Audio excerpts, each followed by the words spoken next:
ഇടവം രാശി: കാർത്തിക, രോഹിണി, മകയിരം.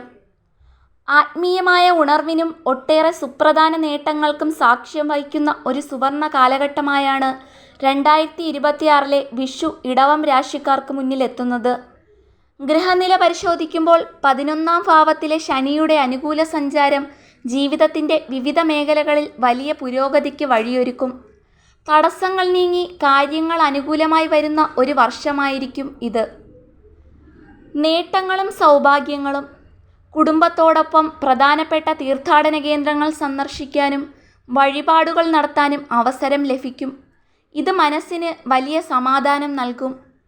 വിവാഹപ്രായമെത്തിയ യുവതീ-യുവാക്കൾക്ക് അനുകൂലമായ ആലോചനകൾ വരികയും വിവാഹം നിശ്ചയിക്കപ്പെടുകയും ചെയ്യും.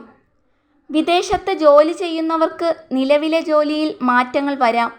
ഒരുപക്ഷേ തൊഴിൽ നഷ്ടപ്പെട്ടാൽ പോലും അതിനേക്കാൾ മികച്ചതും മെച്ചപ്പെട്ട ശമ്പളമുള്ളതുമായ മറ്റൊരു ജോലി വളരെ പെട്ടെന്ന് തന്നെ തേടിയെത്തും.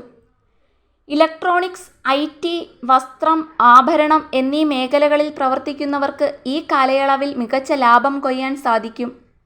വിദ്യാർത്ഥികൾക്ക് പഠനത്തിൽ മികച്ച നിലവാരം പുലർത്താൻ കഴിയും.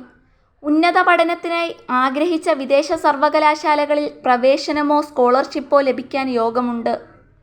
രേഖകൾ സംബന്ധിച്ച തടസ്സങ്ങൾ നീങ്ങി പൂർവിക സ്വത്തുക്കൾ നിയമാനുസൃതമായി കൈവശം വന്നുചേരും.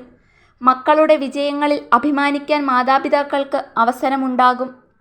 ശ്രദ്ധിക്കേണ്ട കാര്യങ്ങൾ: ഗുണഫലങ്ങൾക്കിടയിലും ചില കാര്യങ്ങളിൽ അതീവ ജാഗ്രത പാലിക്കേണ്ടതുണ്ട്. ചെയ്യാത്ത കുറ്റത്തിന് കുറ്റപ്പെടുത്തലുകളും കേൾക്കാൻ സാധ്യതയുണ്ട്. അതിനാൽ മറ്റുള്ളവരുടെ കാര്യങ്ങളിൽ അനാവശ്യമായി ഇടപെടാതെ ഇരിക്കുക.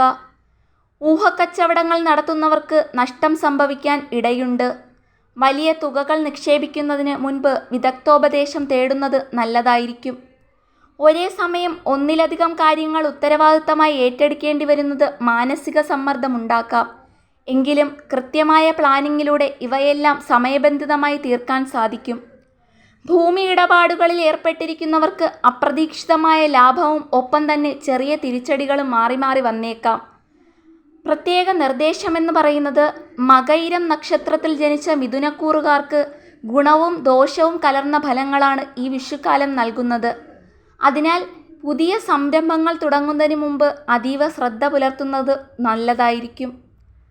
പരിഹാര മാർഗങ്ങളെന്ന് പറയുന്നത് അപ്രതീക്ഷിത തടസ്സങ്ങളെയും അപവാദങ്ങളെയും മറികടക്കാൻ കൃത്യമായ ഈശ്വരഭജനം ആവശ്യമാണ്.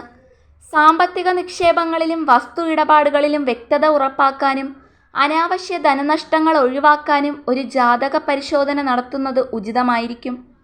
ശാന്തതയോടെയും ക്ഷമയോടെയും നീങ്ങുന്നത് ഈ വർഷം ഐശ്വര്യപൂർണ്ണമാക്കാൻ സഹായിക്കും.